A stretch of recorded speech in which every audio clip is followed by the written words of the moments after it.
My name is Chris Cox. I'm the Technical and Business Development Manager here at Coda Software. Along with one of our product experts, Francois Marseille, and our colleagues from the marketing team, we put together a video of a webinar that we did about the new Panorama Suite 2020 alarm window.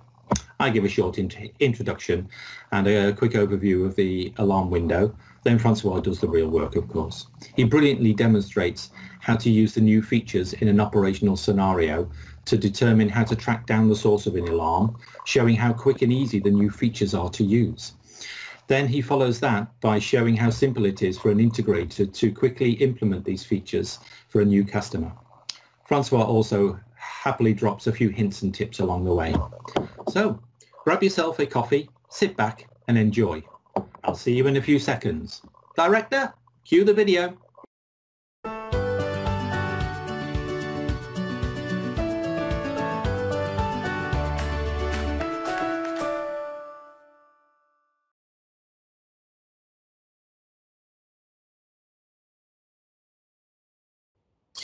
So let's have a look at the new alarm window. The new alarm window is one homogeneous element within Panorama, and it has three modes included in it. There's the current alarms, which is what the operator uses in a normal alarm operational mode, where you can see what the anomalies are on the plant or infrastructure. We have an on-stream history mode, which is used for operators that want to do sequence of events or first up alarm analysis, that type of thing.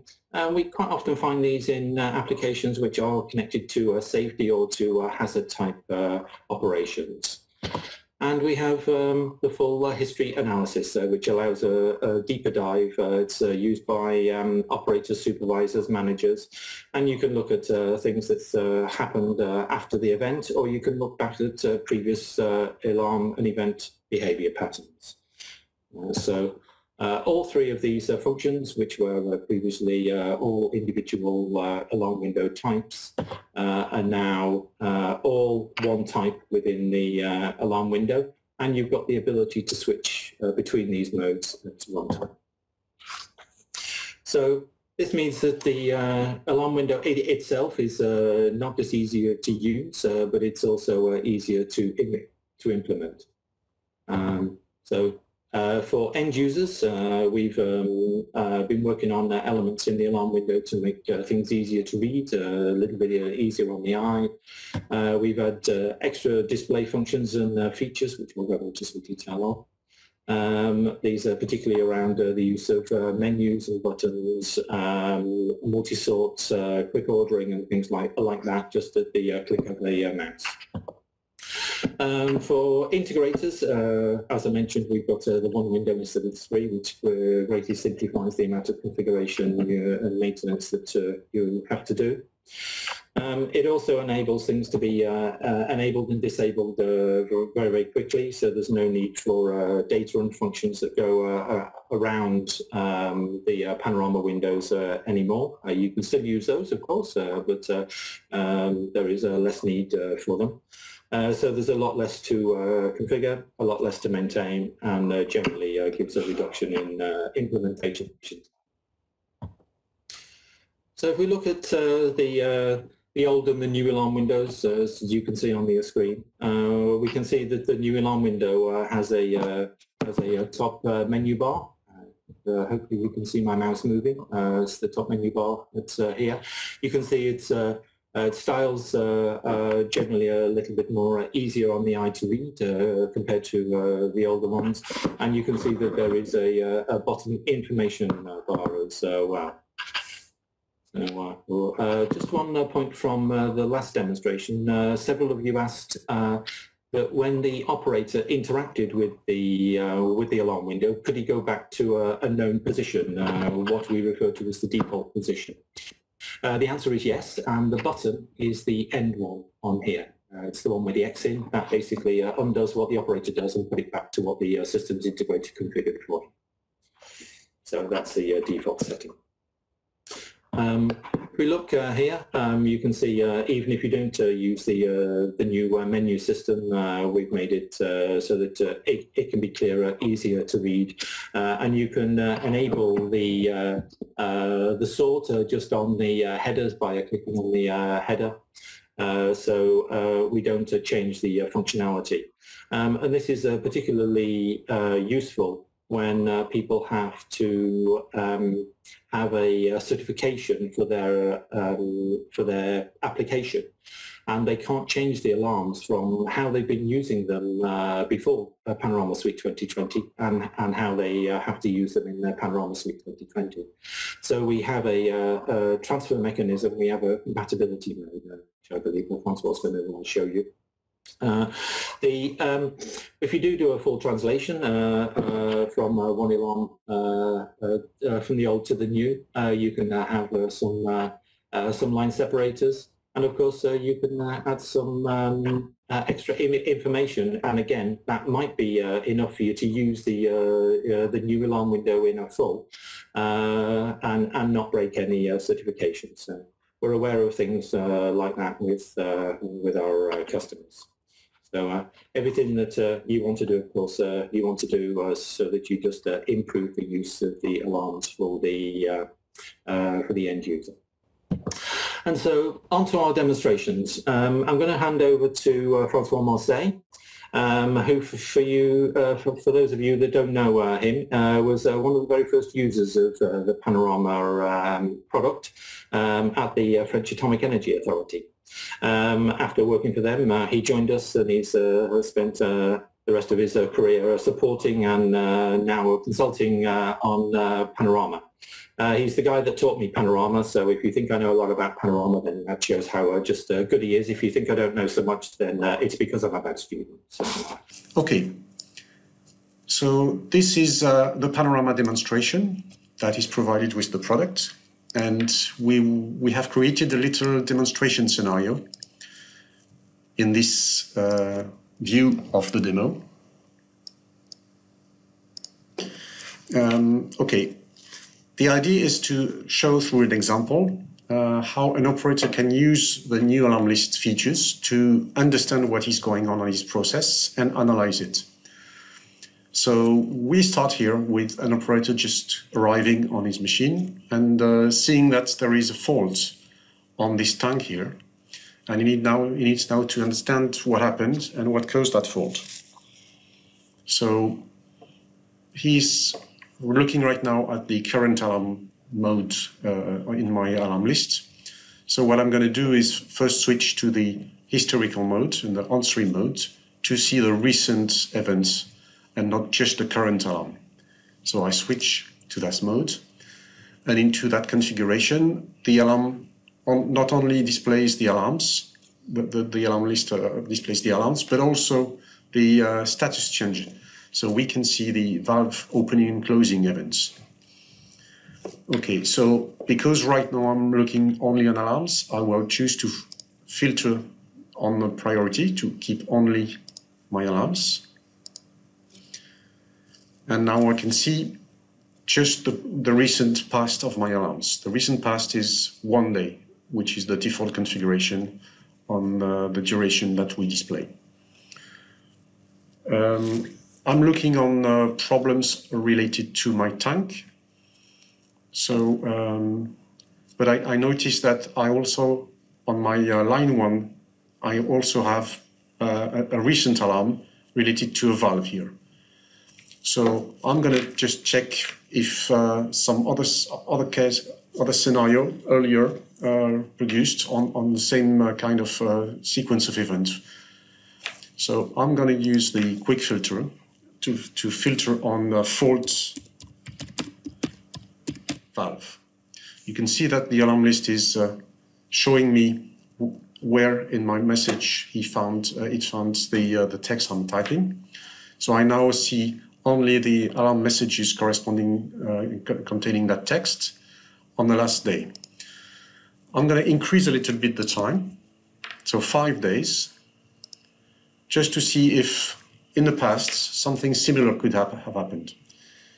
And here I can see that on line 2, I had a similar problem on the valve, and an operator at that time, it was about 4 days ago, has added an alarm report saying that a tank fault was caused by a valve fault. So maybe the problem we have today is similar to that problem. So we're going to have a closer look on that. So what I'm going to do is remove my filter and separate the alarms by line. So I drop the line column here, and I can now see my line 2 event that my operator 4 days ago has analyzed. I had a fault on my valve, followed 30 minutes later by a fault on my tank, with the report analyzing that the fault fan caused the tank fault. And on my current problem that's triggered this morning, I can see the same sequence of events. I've got my tank fault, my valve fault, 30 minutes before my tank fault. So I can probably guess that it's the same cause. Okay, so this little scenario was to show you how an operator could use all these new functions that the alarm list is providing. And you probably noticed that I only used comments provided by the toolbar and the alarm list. So it means that I had no effort in the integration of the application to add all these functions to my applications. It's just by enable them in the alarm list configuration. Run an application that was created with the Panorama Suite 2019, which means that it does not have the new alarm list. So it's an application that I created only for today's demonstration, so it's very basic. It has 4 inputs, which trigger alarms. Here I have a current state alarm list, 2019. Here I have on-stream history, and here the analysis. So every time something happens here, it's showing here, and in the analysis window, I need to request a new selection to have it refreshed. Okay, so what we're going to do is now add some features to this alarm list to benefit from the new alarm window. So I close Supervise, go into Panel Studio, and so this is my main view. We were just looking at runtime here with the 3 alarm lists. This one is the current alarm list. It's this object. As you can see, in the object list, it is presented to have as a class compatibility alarm window. So this is the previous alarm window behavior, 2019, but it is using the new alarm code, the new alarm list code. So when I select this current alarm object, for those of you who remember which property we had on the previous alarm list, you see that we have much more tabs and new functions. So this will allow me to add some features from the new alarm list to the compatibility alarm list, which is providing the compatibility behavior. Let's say I want to add my toolbar. So I check the box toolbar, and I will also ask for activating the the sorting on the columns. So I check the allow sorting box. And as you can see, I have my toolbar, and at runtime my column will allow me to sort.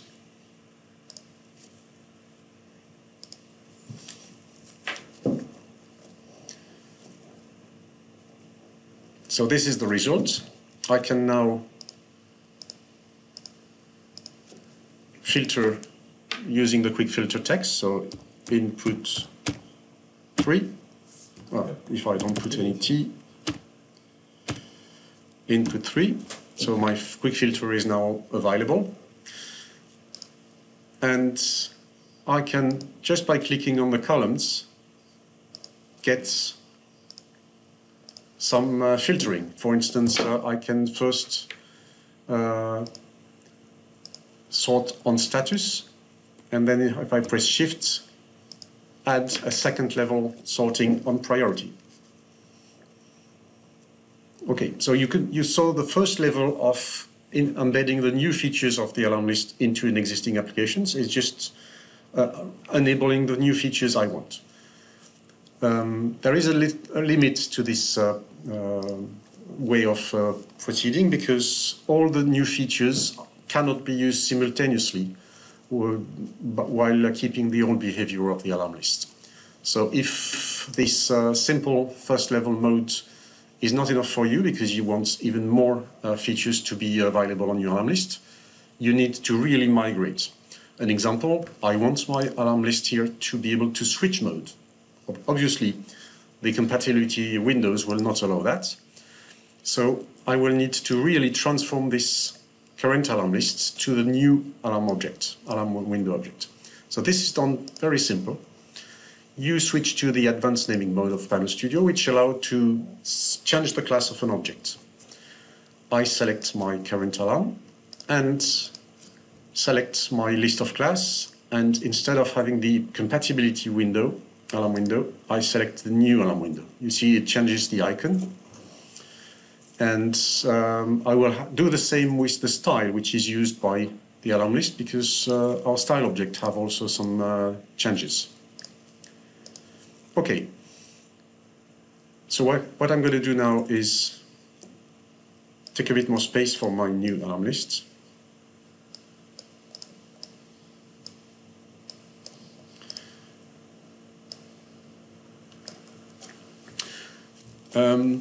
And look at the configuration.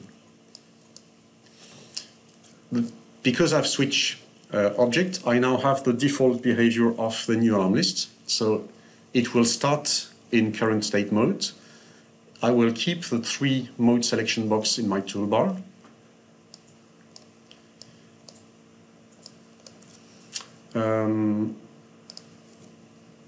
I still have the toolbar available and the yellow sorting, because I've checked them before changing class. These configurations have been maintained. I have the status bar displayed, which is the default for the new alarm list. Okay, for the alarm list, I'm going to keep that configuration. What I'm going to change is my my style, because one of the new function of the style, one of the new possibility of the style, is that it can display date and time in a single field. It's a default option for the new style.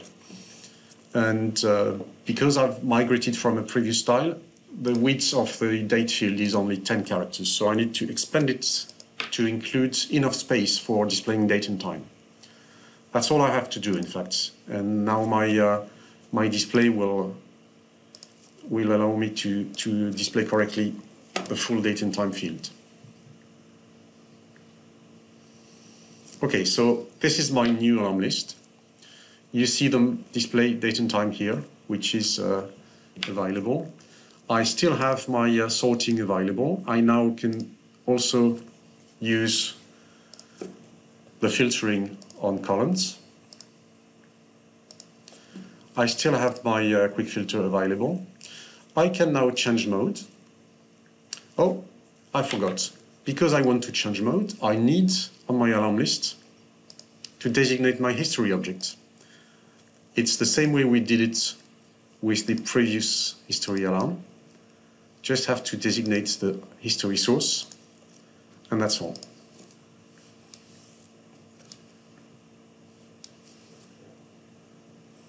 So when I change mode, it now shows me the full history of the last day.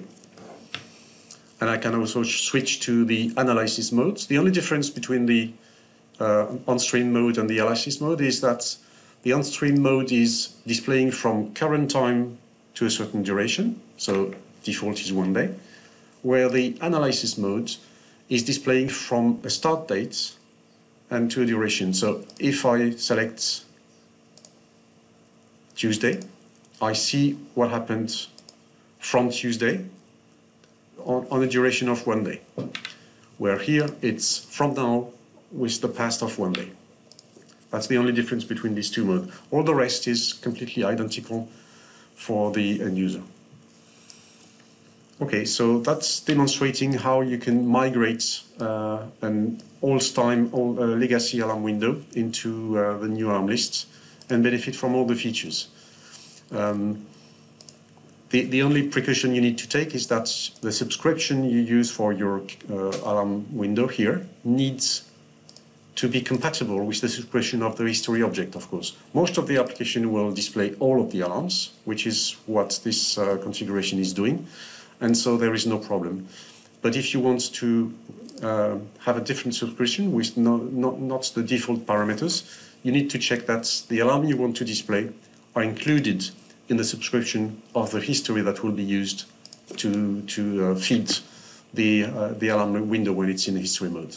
That's the only precaution to take.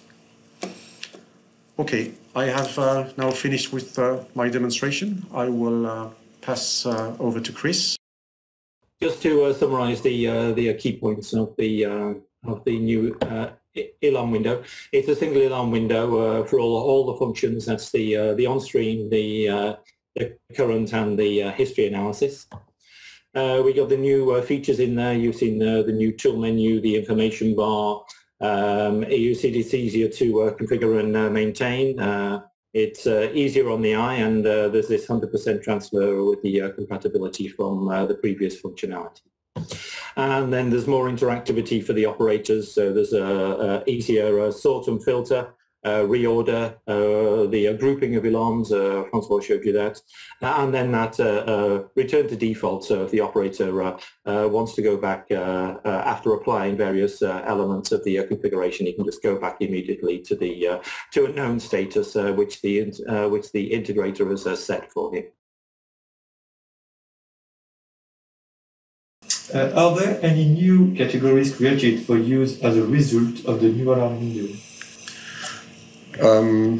New categories. The field is open. Okay. Okay. There is no new categories as such. There is some very interesting feature that we can have a look at. If we go onto this alarm list here, that is able to change mode, we see that I have not adapted the alarm style so that the status column remains status when I switch to history mode. And everybody knows that in the history mode, I should see here not the status, but the transition, because what I want to see is why did this line appear? If I just say, for instance, clear, like this, I need to, okay, let's clear here, and okay, yes, that's because I have a status ordering. This is why I wasn't understanding. Okay, so when I have this line cleared here, if I acknowledge it, it's going to be what I want here. Clear DAC. In history mode, this clear DAC status doesn't tell me if it's just been cleared or if it's just been hacked. So the information is not the best information I could get. In my previous development, I did use the transition instead, and I know this line is for acknowledging, this line is for clearance. Okay, now because my alarm lists use a single style, I can't just display the status. So the answer is brought by a new function of the new style. In my message tab, I have now something called a conditioned field. This condition field will provide two new functions. One is a field conditioned by the window mode. That's what we want for my status problem. I will create that field that will display the status when condition is true, which means current state, and will display the transition where condition is false, which means on-stream analysis mode. So my new field is called mode status transition. I will put it where the status was and hide the status. And I restart my window.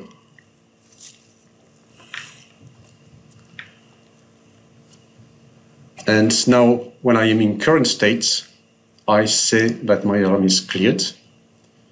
When I switch to history mode, the line now switched to the transition.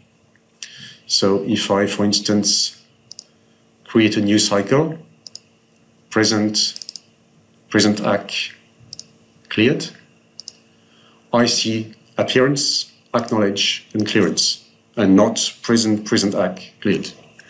Okay, so now my style is just changing the column with the mode. So this is the function of these conditioned fields. We also have another type of conditioned field that can be used to change a field according to a category value. It's the second time here. If, for instance, I have in my list, I want to display a mix of alarms triggered by Boolean and alarm triggered by analogs. I would like to display the trigger value for the analog alarms. For instance, if it's a level alarm, I want to see which level triggered the alarm. So I want to see the trigger value sometime. And for a Boolean alarm, I want to see the present cleared label, which tells me open, close, or fault, back to normal text instead, in the same column. I just need to have a category somewhere, a text in my category property, that when it's present will trigger the display of the trigger value. When it's not present, will trigger the display of present cleared label. So for instance, I need to have in my category something like analog. If analog is present in the category property, triggering value will be displayed. If analog is not present, present cleared label will replace it. Okay, and this kind of field appears like this. It's based on category, not on mode, like the previous field, and it mixes these two fields. Okay, with this new functions on these advanced conditioned fields, it will allow my application developer to create much fewer alarm styles.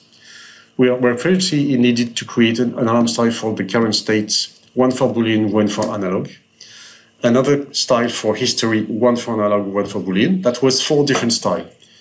This only style object that we have built together will now replace the 4 previous styles, which means if my end user then asks me to change font or color, I have to do it once only, instead of 4 times previously. Okay, so that was a long answer to the question, do you have new categories? Not exactly, but we have more flexibility on usage of category to improve the behavior of the application and reduce development time. Hopefully you found that very useful. I'll say thank you very much to everybody and have a great day.